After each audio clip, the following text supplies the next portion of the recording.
Assalamualaikum warahmatullahi wabarakatuh. Selamat siang menjelang sore. Halo Pesona Inspira, semoga masih setia di 92,1 FM Radio Pesona, stasiun informasi terbaikmu.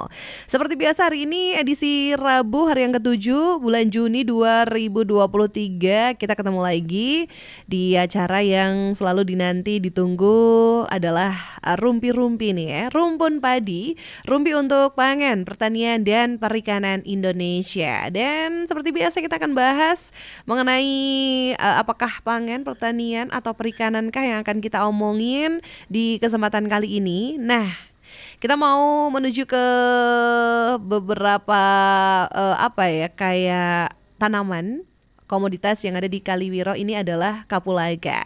Kita pengen mengintip prospek ekspor kapulaga itu seperti apa. Nah, di studio Radio Pesona kebetulan banget sudah hadir dua narasumber. Ini yang pertama ada anggota KTNA Kecamatan Kaliwiro.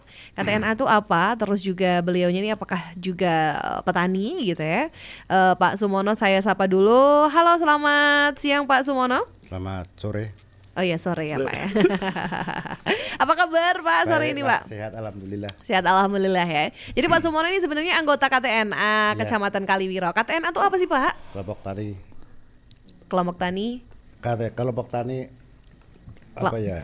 Kelompok nelayan andalan. Wih, kelompok tani nelayan andalan. Ini berarti Pak Sumono juga salah seorang petani berarti ya Pak ya. Oke. Dan ada lagi, kalau ini ada anggota KTNA dan sekaligus petani juga di Kaliwiro. Ini ada juga satu narasumber kita masih muda banget. Ada Mas Firman Nurani Sidik. Iya betul. Halo Mas. Halo. Selamat sore. Sore juga. Apa kabar hari ini? Alhamdulillah baik nih perjalanan dari Kaliwiro sampai sini. Jalannya kelok-kelok. Berkelok-kelok ya. Jadi agak capek. Iya. Ini selaku mahasiswa Politeknik Pembangunan Pertanian Yogyakarta. Iya betul. Luar biasa. Ini nanti kita bakal ngobrol Pesona Inspira nih, menarik banget kayaknya karena narasumbernya juga sangat-sangat luar biasa ya. Satu dari anggota KTNA dan ini juga selaku petani, yang satunya nih mahasiswa Politeknik Pembangunan Pertanian Yogyakarta. Dan kita bakal ngomongin soal kapulaga. Tadi kita udah bahas sedikit tentang kapulaga ya. Jadi kapulaga ini salah satu komoditas yang ada di Kecamatan Kaliwiro gitu. Nah, ini nanti juga pengen ditanyain seperti apa sih gitu ya kapulaga ini, berapa hektar kah gitu. Nah, apakah ini manfaatnya bagi kesehatan juga apa gitu, karena kabarnya memang ini menjadi salah satu kayak komoditas yang mengalami peningkatan cukup signifikan sejak pandemi COVID-19 gitu, karena ada manfaat bagi kesehatan yang cukup luas penggunaannya gitu. Nah, saya pengen tanya ke Pak Sumono dulu. Ini awalnya nih Pak Sumono kenapa akhirnya menggeluti kapulaga itu? Awalnya apakah coba-coba gitu, lama-lama ketagihan gitu Pak? Atau seperti apa? Silakan Pak. Ya kami saya khususnya itu bertanam kapulaga itu sejak tahun 2019-an lah gitu ya. Waktu awal itu pas panen pertama itu mengalami harga yang masa pandemi itu kan sampai 50 ribu per kilo basah. Itu awalnya itu. Kalau di daerah Kaliwiro khususnya sih komoditas kapulaga itu sudah lama, sudah berkembang. Sejak tahun 90-an itu awal sudah lama, tapi semenjak itu masa Covid harga tinggi gitu sampai sekarang bertambah banyak gitu petaninya. Jadi Pak Sumono ini mencoba di tahun 2019. Iya. Per kilonya berapa Pak? Waktu itu pas panen pertama itu 50 ribu. 50 lebih lah, 50-an. Okay. 50.000 lebih ya. Nah, ini untuk luasan atau sebaran tanaman kapulaga banyak nggak Pak di Kaliwiro Pak? Kalau di Kecamatan Kaliwiro mungkin sampai, saya kurang paham kalau persisnya gitu. Tapi banyak sekali ya, masing-masing rumah tangga itu masih menanam kapulaga. Setiap rumah tangga Ya, pasti menanam kapulaga. Karena ini memang bisa di apa ya, punya banyak keuntungan gitu untuk Iya. menanam kapulaga. Oke, nanti kita tanya perkembangan budidayanya di sana. Nah, ini Mas Firman sendiri nih, ini kan bisa diceritain dulu dong, kenapa nih mahasiswa akhirnya bisa di Kecamatan Kaliwiro tuh lagi ada misi apakah gitu? Oke, tentunya bukan misi tersembunyi ya Kak ya. Ya, jadi saya ini mahasiswa aktif semester 6 di Politeknik Pembangunan Pertanian Yogyakarta Magelang, atau bisa disebut yaitu Polbangtan Yoma gitu kan. Kalau itu kepanjangan, enaknya Polbangtan Yoma. Itu saya sedang melakukan MBKM. Nah, MBKM itu apa sih? Ya, MBKM itu Merdeka Belajar Kampus Merdeka yang baru dicanangkan oleh Mas Menteri yang baru Pak Nadiem gitu ya. Ya, jadi di sini di Kaliwiro saya ditempatkan oleh kampus saya untuk istilahnya di MBKM itu membantu petani di Kaliwiro. Jadi tugas utama saya ini adalah membantu atau mengabdi di Kaliwiro. Selain itu, misi saya pribadi pun saya juga ingin belajar tentang bagaimana budidaya kapulaga, dan akhirnya alhamdulillah karena saya mau belajar dan didampingi langsung oleh pakarnya, salah satunya Pak Mono ini, alhamdulillah salah satu kendala lah, bukan kendala utama tapi salah satu kendala di Kaliwiro itu saya sudah dapat membantu, seperti yang tadinya susah melakukan pengeringan kapulaga, saya sudah bisa menemukan bersama teman-teman saya, dibantu oleh BPP dan Dinas Pertanian Wonosobo itu menemukan alat untuk pengering kapulaga. Selain itu juga di pemasaran saya juga sudah continue mengirimkan kapulaga dengan relasi teman-teman saya eksportir seperti itu, Kak. Jadi tugas utama atau misi, kalau tadi bilangnya misi, ya misi saya belajar, tapi dari misi dari kampus itu mengabdi di masyarakat gitu. Oke, luar biasa sekali ya, belajar tapi mengabdi dan membantu kendala-kendala apa sih yang ada di Kaliwiro khususnya gitu. Terus dapat cuan gitu. Iya, karena jualan ya. Agak-agak pinter ya. Karena misi cuan tuh pasti bikin semangat. Oke, nah ini tadi disebutin sama Firman bahwa banyak kendala yang ada di Kecamatan Kaliwiro. Nah, kendalanya itu bisa dijelasin nggak sih apa aja gitu? Kalau saya di sini kan terus terang baru mau 1 tahun ini. Jadi waktu saya ke sini itu memang masalah utama di sini kan waktu musim hujan itu kan kapulaga itu tidak bisa dikeringkan. Nah, petani itu selalu mengandalkan sinar matahari. Padahal kalau sinar matahari itu diandalkan, itu pas musim hujan itu kan jarang munculnya sinar matahari. Nah, itu kan perlu istilahnya apa sih yang gimana cara kapulaga itu bisa cepat kering dan menghasilkan bagi petani tapi tanpa bergantung. Nah, itu akhirnya saya diskusi dengan BPP Balai Penyuluhan Pertanian di Kaliwiro itu dengan dinas dan didampingi oleh kampus dan teman-teman saya yang ada di Jakarta. Terus gini, ini loh ada alat pengering itu, tapi gimana alat pengering itu berfungsi di Kaliwiro. Nah, itu tentunya kita membuat alat pengering namanya bed dryer itu, dan dengan bahan baku kayu. Kenapa sih kayu? Nah, pertanyaannya kenapa nggak gas aja yang simpel? Nah, karena memang saya mengambil kayu itu karena di Kaliwiro itu memang banyak kayu, karena di sana itu daerahnya kebanyakan tegalan tuh banyak tanaman kayu gitu. Nah, itu kita manfaatkan seperti itu. Selain itu kendalanya ya petani itu untuk mendapatkan uangnya itu kan menunggu hingga 5 hari. Kenapa 5 hari? Karena pasaran di Kaliwiro untuk pemasaran kapulaga itu para petani itu kan 5 hari sekali pada waktu paing. Nah, gitu, petani kan pengennya, petani itu kan ketika dia pengen ada uang, pengen cepat dapat uang. Nah, itu kendalanya seperti itu. Mungkin kalau kendala yang tentang yang saya tahu seperti itu.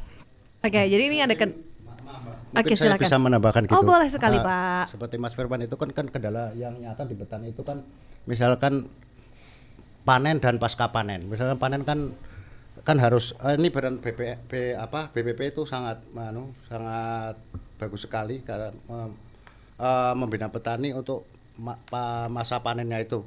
Bagaimana kualitas kapulaga yang baik itu, masa panennya umur berapa biar tua gitu kan, yang dibutuhkan itu. Dan pasca panen itu seperti kita mengandalkan di daerah Kaliwiro masalah cuaca tok gitu. Kalau sudah di Mas Firman dan kawan-kawan tentang alat pengiringan itu jalan keluarnya saya kira itu. Oke, jadi ini ada beberapa kendala juga gitu ya. Sinar matahari ini juga termasuk ternyata mempengaruhi juga, makanya akhirnya tercetus ada sebuah alat itu. Betul. Gitu.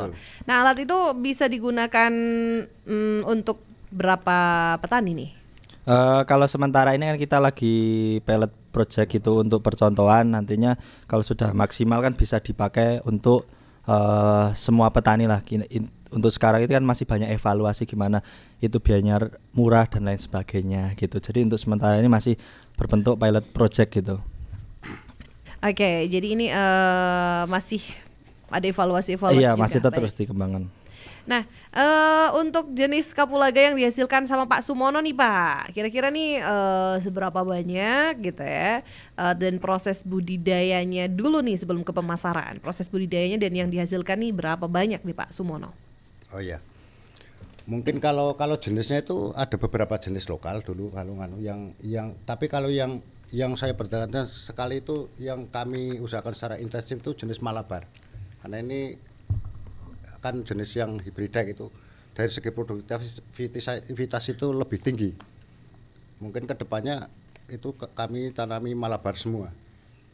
Kalau yang di tempat teman-teman di tetangga yang lain kan itu kebanyakan masih yang jenis lokal, belum Malabar. Padahal kalau pengalaman saya itu paling bagus itu jenis Malabar gitu. Oke, ini karena apa Pak? Malabar lebih bagus dari yang lain, ini kualitasnya seperti apa Pak?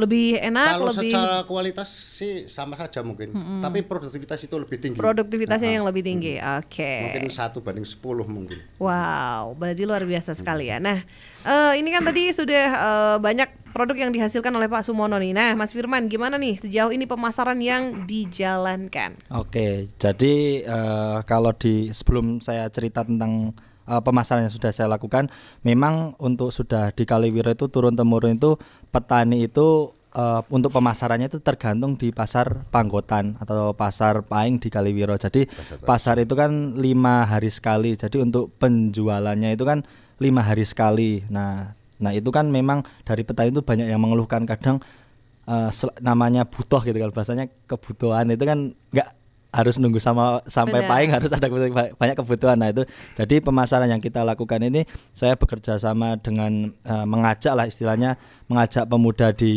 Kaliwiro gitu untuk ayo gimana sih kita membantu istilahnya masyarakat sekitar kita untuk gimana mereka itu bisa mendapatkan uang itu dengan cepat itu apa, tidak perlu menunggu Paing. Kalau barangnya mereka sudah siap kita beli. Jadi saya mengajak para pemuda itu untuk kita ambil barangnya ke petani gitu. Dengan selain itu saya juga mengupdate harga, karena memang kalau kapulaga itu kan harga nasional kan fluktuatif, naik turun. Nah, sedangkan saya kan sudah bekerja sama teman-teman eksportir saya itu untuk selalu diupdate, kalau turun diupdate, naik diupdate gitu. Jadi dia informasi itu segera saya sampaikan ke para petani gitu. Nah, selain itu petani tanpa harus mengeluarkan ongkos, karena dari rumah ke pasar kan tentunya menggunakan ongkos ya, nggak mungkin kapulaganya jalan sendiri karena nggak punya kaki gitu. Nah, jadi caranya ya kita yang muda itu kita jemput barangnya, kita kumpulin, kita proses, kita kirim gitu. Selain itu juga membuat jadi kegiatan para pemuda. Selain itu juga ada hasil buat para pemuda gitu. Oke, berarti ini pemuda-pemuda yang jemput bola ke petani-petani untuk ambil kapulaga gitu ya. Oke. Nah, ini kapulaga yang biasanya dikumpulkan ini untuk diekspor atau mungkin untuk dijual itu berapa nih biasanya nih? Biasanya ya kita kan tiap minggu sekali kan kirim gitu kan. Nah, mungkin bisa 100 kilo, 100 sampai 500 gitu tergantung panen para petani gitu. Kalau panen raya ya bisa 500 kilo lebih gitu. Kayak sekarang ini kan kirim hampir mau 1 ton kering gitu. 1 ton kering kan dari 5 ton basah gitu. Oke, ini kan di ekspor ini sudah di mungkin kalau misalnya di Wonosobo sendiri ini nunggu pahing gitu ya, nunggu pasaran nih biasanya lima hari. Nah, untuk prospek di Wonosobo atau luar kota nih biar ini bisa continue terus gitu, nggak harus nunggu gitu. Selain mungkin selain ekspor ke luar negeri gitu ya, ini untuk penjualan pemasaran di luar kota gitu, bagaimana nih kira-kira? Kalau saya kan kalau prospek Kapulaga ya, prospek Kapulaga kan memang kalau utamanya di Indonesia itu kan Kapulaga itu kan itu diminati oleh masyarakat luar negeri, khususnya di Cina gitu. Memang itu komoditas utama ekspor salah satu dari Indonesia kan Kapulaga gitu. Selain itu juga kan prospeknya di jamu gitu kan, sekarang kan jamu juga diminati oleh masyarakat, itu kan jamu juga menggunakan Kapulaga. Selain itu kan di pasar-pasar seperti pasar induk gitu kan menjual Kapulaga. Jadi prospeknya memang sangat bagus gitu. Tapi kan memang petaninya gimana sih memproduksi yang berkualitas terus dia itu bisa kontinuitas, karena kebanyakan petani kan panennya Kapulaga itu nggak kontinu kayak Pak Mono. Nah, tapi Pak Mono tuh bisa membuat itu secara kontinu. Nah, itu kan itu jika diterapkan para petani kan itu sangat menguntungkan bagi petani. Kalau dibilang pasarnya itu pasar nggak kesulitan, cuma yang kesulitan itu padahal di barangnya gitu. Kadang barangnya itu yang nggak ada gitu. Nah, mungkin itu sih. Oke, jadi nggak ada kesulitan di pemasaran tapi di barangnya, permintaannya nih gitu. Oke. Pak Mono nih saya pengen tanya nih, untuk penanaman sendiri nih apakah susah atau mungkin gampang nggak sih untuk menanam atau membudidayakan kapulaga? Saya kira masing-masing petani itu punya pengalaman sendiri-sendiri ya. Kalau menurut saya itu kapulaga itu tergantung tanaman yang susah-susah mudah gitu. Dalam artian kalau memang kita budidaya secara intensif itu mudah gitu loh. Apakah ini juga ada tumpang sari gitu biasanya dengan tanaman lain atau mungkin ada dengan gimana? Tanaman naungan biasanya pisang atau tanaman-tanaman rumput kalau bisa kita pelihara ternak gitu. Oke, nah untuk selama ini nih perkembangan budidaya kapulaga di Kecamatan Kalwiro khususnya Pak Sumono nih, bisa diceritakan gitu dari awal sampai sekarang ini proses perkembangan budidaya kapulaga yang Pak Mono jalani itu seperti apa nih Pak? Cerita dan sharing pengalamannya Pak Mono nih. Kalau ini kan komoditas yang kami perhatikan kan jenis Malabar itu yang hibrida gitu. Kalau jenis hibrida itu jauh sekali dibandingkan hasilnya dibandingkan dengan jenis yang lokal. Misalnya perbandingan satu lahan itu saya udah pernah mencoba dalam satu lahan dengan kondisi yang sama, perawatan yang sama, pemupukan yang sama, itu jauh banget memang Malabar dengan lokal. Itu kalau Malabar itu 1 tahun dengan budidaya yang intensif itu sampai menghasilkan 6 kilo basah, 6 kilo basah gitu. Untuk penjualan yang basah dan kering sama nggak nih Pak biasanya? Enggak, Pak? Kalau biasanya kami jualnya kering memang. Kalau petiknya tua gitu 4 kilo basah jadi 1 gitu. Harganya kalau basah sekarang itu 12 ribuan. Kalau yang kering 67. Wow. Harga sekarang. Jadi memang lebih menguntungkan yang kering karena memang ini jauh lebih menjanjikan gitu ya. Oke. Baik Pesona Inspira, nanti kita bakal tanya-tanya lagi ke Mas Firman dan juga Pak Mono. Untuk yang mau gabung ya boleh di 0823 2383 9996 ya. Dan Pesona Inspira pastikan masih di Rumpun Padi, Rumpi untuk Pangan Pertanian Perikanan Indonesia. Hiburan dan informasi demi menginspirasi, semua ada di Radio Pesona, stasiun informasi terbaikmu.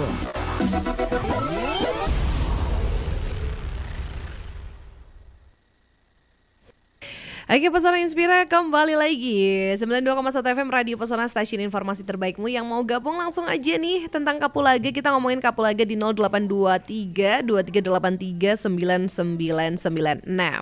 Tadi kita udah ngobrol-ngobrol banyak. Tadi udah disebutkan tentang kondisi perkembangan kapulaga di Kecamatan Kalwiro. Nih ternyata di beberapa rumah menanam kapulaga juga gitu ya Pak Mono ya. Terus juga ada yang disebutkan tadi pemasarannya, karena di pasaran ini cuma 5 hari doang. Terus juga ada cara-cara atau kendala-kendala yang sudah diatasi, salah satunya udah punya alat pengering gitu ya Mas Firman ya. Betul. Oke, nah kita mau tanya nih sekarang. Ini sebelumnya mau baca dulu WA yang udah masuk dulu ya. Dari Mas Ari Dileksono ingin menanyakan jenis kapulaga apa yang menghasilkan panen paling bagus. Tadi udah disebutin ya Pak ya. Jenis Malabar kalau tempat saya. Di jenis Malabar. Spesialnya apa Pak? Boleh dikasih tahu lagi Pak?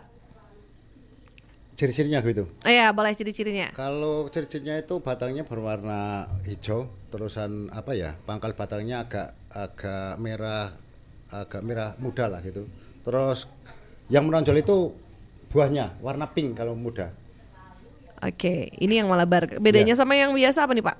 Kalau yang lokal itu macam-macam sih, ada yang merah, ada yang agak putih, ada yang kecil, ada yang besar. Kalau yang Malabar itu ukurannya standar gitu.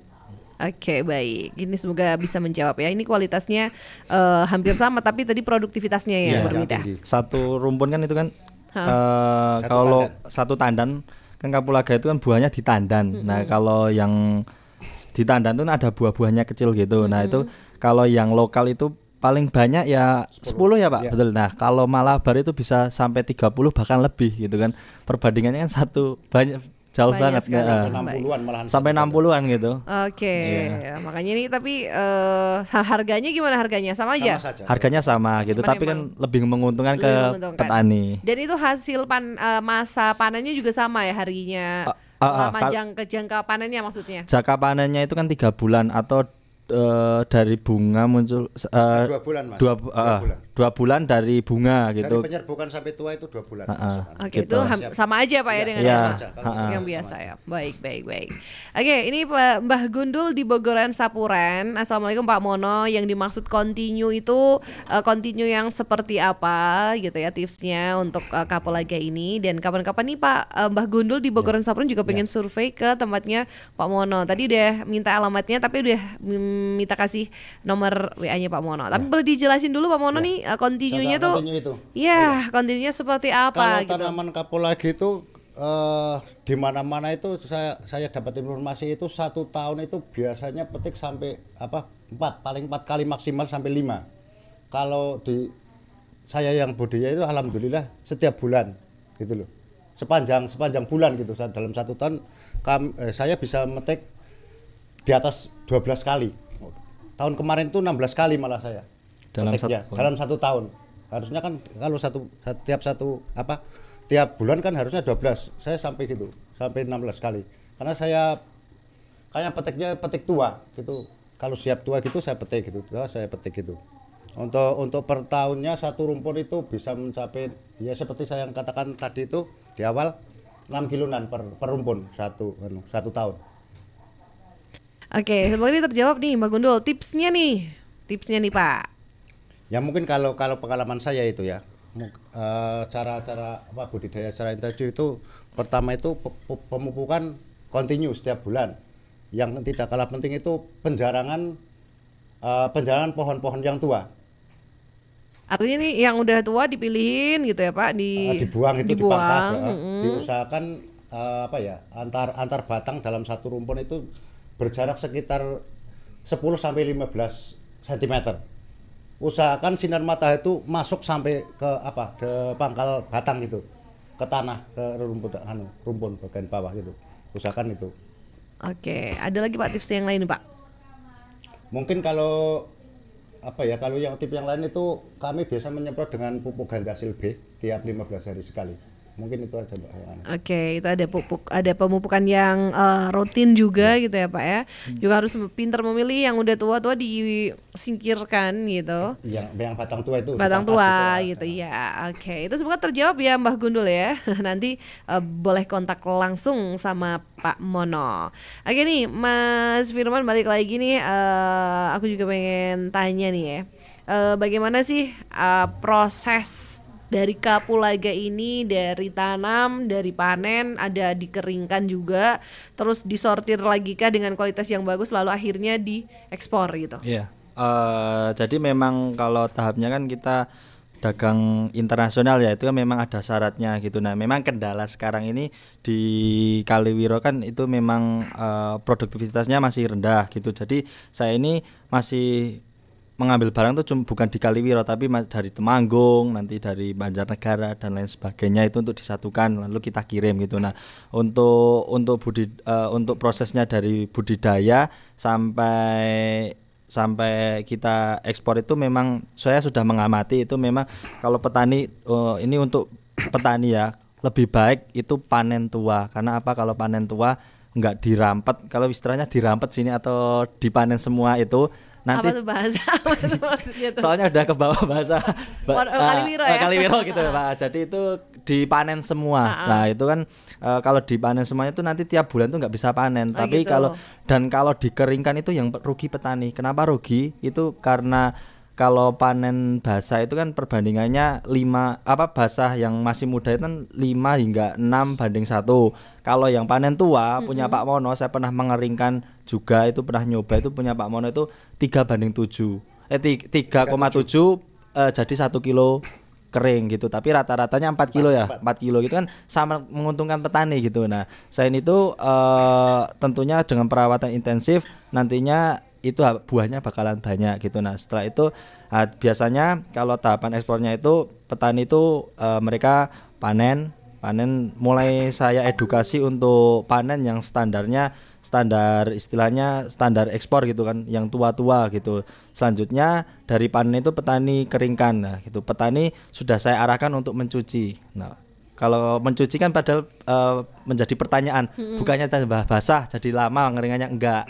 Jadi kalau dicuci itu kan kotorannya pada hilang. Nah saat dijemur itu kan sinarnya atau kalau pakai alat itu kan panasnya kan langsung kena ke kulit. Nah kalau ada kotorannya kan kena di tersumbat ya. Nah gitu. Selain itu kan kapulaganya jadi putih. Nah itu yang bisa mengangkat harga petani itu. Nah setelah itu baru dilakukan namanya bahasanya, kalau bahasa lokalnya nampi itu dibersihkan dari kotoran-kotoran gitu. Nah setelah dibersihkan itu kita kemas menggunakan karung, itu kita beratnya itu 25,2 gitu. Jadi satu karung itu beratnya 25. Terus kadar air yang diterima maksimal 20, jangan sampai 20 karena apa? Nanti menyebabkan jamur. Jadi yang diterima pasar internasional kan di bawah 20 gitu. Setelah itu kita kumpulkan baru kita nanti kirim gitu, seperti itu. Oke, nah ini kalau misalnya dari pengeringan matahari itu biasanya berapa lama nih? Kalau matahari ya seminggu sampai 10 hari. Matahari seminggu sampai 10 hari. Iya. Kalau pakai alat pengering nih? 4 sampai 5 hari. 4 sampai 5 hari. Ya. Cukup bisa mempersingkat waktu ya. Oke.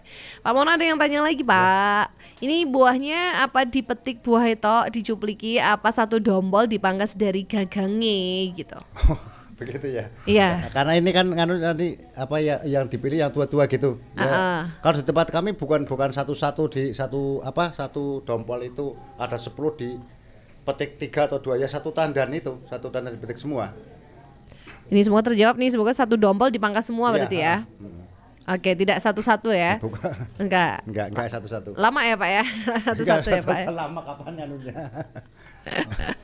Oke, nah ini Mas Firman ini kan akhirnya nih bisa menggerakkan pemuda yang ada di Kaliwiro nih gitu ya, untuk bisa jemput bola, terus juga ada alat itu yang bikin terobosan. Itu dulu awalnya gimana nih Mas Firman? Tentunya kan kalau saya kan bukan mahasiswa pertanian yang terus bertani, tapi sebetulnya saya itu petani yang alhamdulillah dapat rezeki bisa masuk kuliah di Polbangtan yang sekolah gratis gitu ya.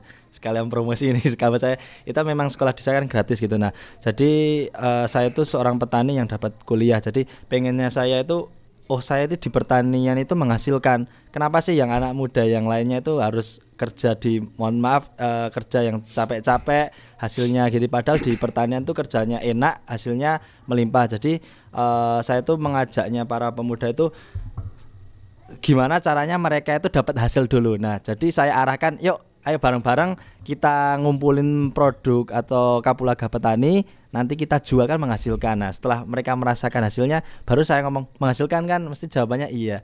Nah kalau pengen menghasilkan, kamu pengen lebih banyak untung, ya ayo tanam gitu. Jadi pengen mengajak seperti itu. Nah, kenapa saya pengen mengajak pemuda tuh kayak gitu. Nah, kalau di pertanian itu bahasanya bukan pemuda sih, kalau bahasanya petani milenial gitu. Nah, jadi memang itu salah satu program pemerintah. Saya juga harus mendukung pemerintah untuk mencanangkan petani milenial, peningkatan petani milenial gitu.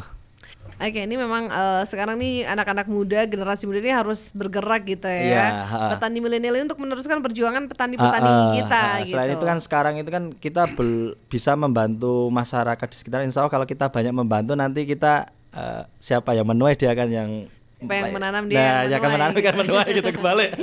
Gitu. Siapa yang panen kapulaga? Ya, nanti yang nanam siapa, yang panen siapa gitu. Nah, itu sampai gitu lah gitu. Jadi nantinya saran saya buat para pemuda yang ada di sekitarmu itu menghasilkan. Kamu nggak perlu lari-lari sampai kamu mungkin pergi ke luar pulau, padahal kalau kamu mau berpikir untuk gimana yang ada di sekitarmu itu menghasilkan, ya ternyata menghasilkan. Nah, itu contohnya yang sudah saya dilakukan di Kaliwiro. Saya di sini MBKM, setelah saya mau berpikir keras, ternyata ada yang sangat menghasilkan, yaitu kapulaga gitu contoh. Oke, ada yang tanya nih. Hai Kak, aku Ayu dari Kaliwiro. Mau tanya nih, rencananya kan aku pengen nanam kapulaga di kebun dan aku masih baru mau terjun di dunia pertanian. Gimana cara untuk pemula menanam kapulaga, mulai dari tanahnya sampai milih bibit kapulaga yang bagus? Begitu. Ini Pak Mono nih kayaknya. SOP-nya ya mungkin ya. Nah, mungkin ya bisa saya ceritakan mungkin SOP-nya dari mulai awal persiapan lahan. Biasa kami lahan itu dicangkul dulu. Seperti biasa dicangkul gitu, kedalaman sekitar 20 sampai 30 lah. Kalau setelah itu, ini SOP yang sudah saya lakukan ya sebagai petani. Setelah itu kami beri kapur dolomit, kapur pertanian itu kira-kira itu 1 hektarnya 2 ton. Setelah itu kami buat bedengan kalau saya. Bedengan itu lebarnya kalau tanaman tunggal itu 1,5 meter, kalau tanaman ganda 3 meteran. Terusan saluran drainasenya ini kalau di persawahan itu saluran drainasenya itu harus dibuat karena untuk menanggulangi supaya perakaran itu tidak terendam air terlalu lama gitu. Ini terusan setelah itu kami bikin jarak tanam. Kalau yang tunggal itu yang bedengan 100,5 meter itu 2 meter per lubang. Kalau yang ganda itu 1,5 kali 2 meter. Setelah itu lubang kedalaman 30, terusan lebar 30, panjang 30. Setelah itu kami beri pupuk kompos untuk sebagai pupuk dasar. Itu sekitar 2 kiloan per lubang. Setelah itu dicampur sama tanah, tunggu setengah bulanan, dimasuki bibit, dimasukkan bibit. 1 lubang itu 2 pohon, 1 atau sampai 2 pohon. Kedalaman penanaman itu jangan dalam-dalam, sekitar 15 cm lah, supaya nanti muncul anakannya cepat gitu loh. Mungkin itu yang Oke, semoga ini terjawab juga pertanyaannya ya. Oke, ini saya juga mau tanya nih, Mas Firman. Ini untuk prospek kedepannya dari Kapulaga sendiri kira-kira seperti apa nih? Apakah masih ada bisa dikembangkan lagi gitu? Oke, kalau prospeknya Kapulaga memang untuk permintaan itu Kapulaga tiap tahunnya semakin meningkat gitunya. Jadi lebih baik kalau bisa anak khususnya petani milenial itu Pak nanam kapulaga yang istilahnya dia mudah dalam perawatannya, asalkan mau seperti yang disampaikan Pak Mono itu, karena memang prospeknya ke depan itu sangat luar biasa gitu. Nantinya pun kapulaga itu dia tuh bakalan bisa terus banyak gitu. Istilahnya di Cina aja itu permintaannya per tahun tuh udah banyak, apalagi nanti negara-negara yang lain tuh sudah permintaannya banyak gitu. Apalagi sekarang itu permintaan kapulaga itu selalu kurang-kurang gitu, karena memang barangnya itu kurang gitu. Nah, kalau kita mau nanam gitu kan, karena permintaannya masih tinggi itu kan dan masih kurang-kurang, itu prospeknya sangat luar biasa gitu. Oke, jadi ini Pesona Inspira prospek dari kapulaga sendiri nih menjadi Ikan loh ya, karena Iya, setiap betul. tahun permintaannya selalu meningkat gitu. Pak Mono nih, dengan budidaya yang sudah dilakukan ini, bagaimana? Apakah Bapak sudah puas dengan hasilnya atau masih ada ingin sesuatu lagi gitu Pak? Kalau puas, saya kira manusia itu nggak ada puasnya Nggak ada ya. puasnya Tapi ya, kan Pak. kita harus bersyukur kepada Tuhan yang telah memberi semuanya. Tapi saya kira dalam budidaya kapulaga tidak budidaya apapun lah, apalagi dari petani itu tidak ada yang sempurna, gitu loh. Masalah pengalaman kemenangan kita selalu belajar gitu terus untuk dapat meningkatkan hasil, gitu. Oke, nah dari teman-teman BPP sendiri nih Pak, dalam pendampingan ini seperti apa nih? Boleh diceritakan dong? Ya mungkin itu kami kan banyak masukan sebetulnya dari teman-teman BPP, dari segi ilmu, dari segala macam-macam lah gitulah. Kebetulan teman-teman dari BPP itu pendekatan kepada petani dengan tentang kualitas itu loh, yang penting tentang kualitas kapulaganya itu loh yang dilakukan dari teman-teman BPP itu, dari kualitas kapulaganya, petik yang tua seperti apa, umurnya berapa, dari penyerbukan gitu. Mungkin yang sudah dilakukan itu Pak dari teman-teman BPP. Selain pendampingan yang lain-lain gitu. Oke, berarti jos ya Pak ya, teman-teman BP ya Pak ya.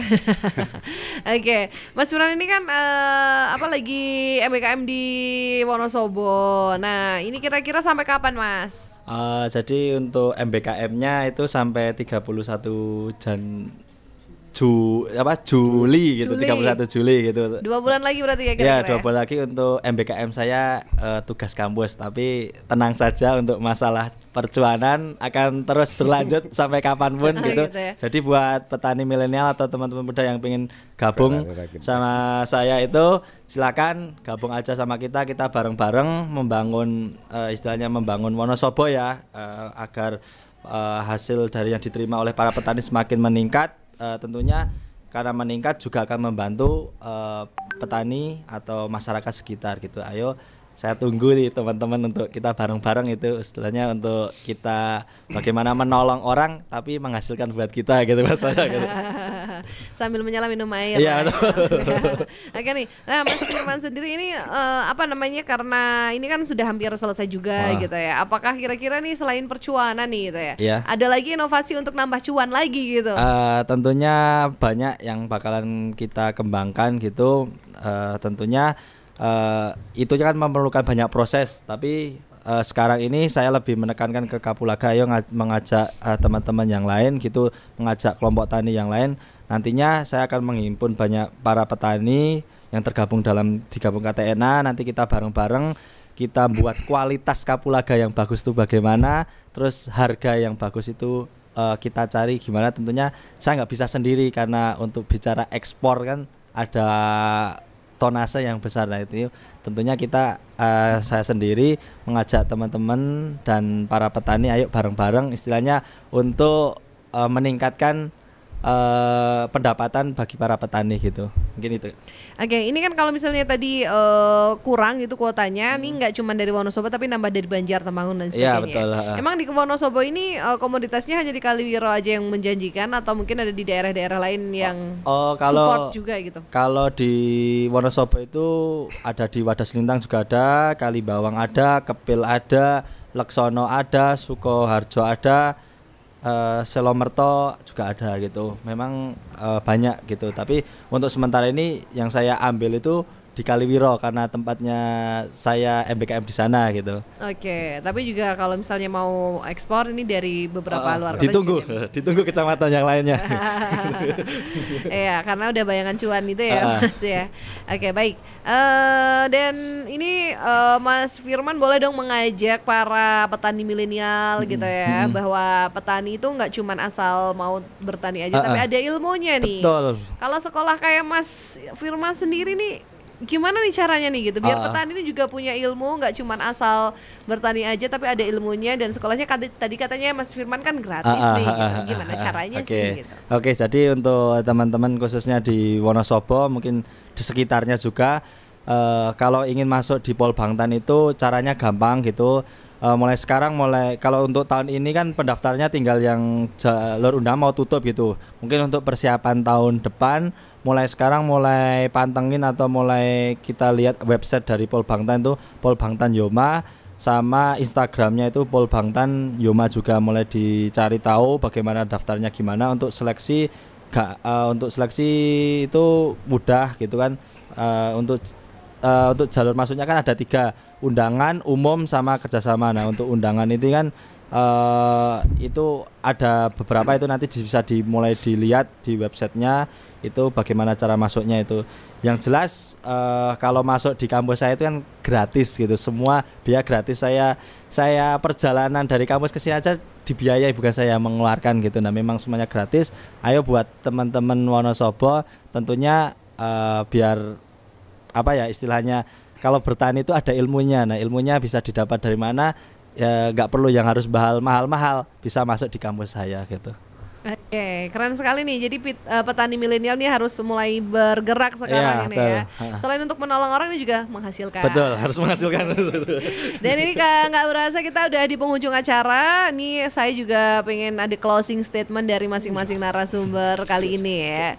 Ada pesan mungkin ini dari siapa dulu? Ada closing statementnya Pak Mono dulu atau Mas Firman dulu? Pak Mono dulu mungkin Pak, silakan Pak. Menjadi petani itu pilihan. Untuk dapat berhasil kita harus berjuang dan belajar. Seperti ini boleh kalau mau tepuk tangan.